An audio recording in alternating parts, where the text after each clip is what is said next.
मोहम्मद रफ़ीक राजड़ साहब जरोही में इहा हिकिड़ो प्लाट तयारु कयो आहे जंहिंमें तव्हां ॾिसो पिया त ही मिर्चूं लौंगी मिर्चूं लॻियूं पियूं आहिनि। लौंगी मिर्च जो नज़ारो तव्हां ॾिसो त लौंगी मिर्च जो नज़ारो ऐं माशाअल्लाह केॾो महिनत सां सर्दी जे करे थोरो हिन खे कुझु मसइलो थियो आहे।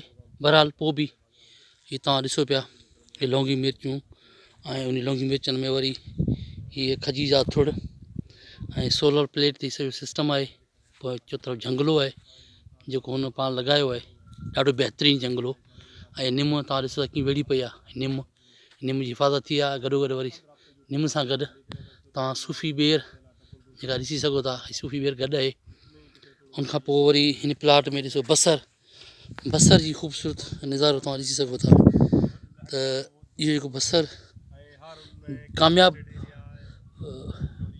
फसल बसर लॻल आहे ऐं सुठियूं पितियूं हीअ तव्हां बसर जी पिती ॾिसी सघो था, बसर जी पितियूं ॾिसी सघो था।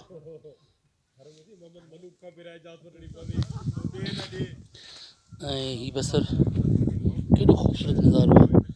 ऐं हीअ तव्हां ॾिसी सघो था खजी ऐं बसर, हीअ पूरो प्लाट आहे बसर जो। ऐं परियां निम जा वण माशाअल्लाह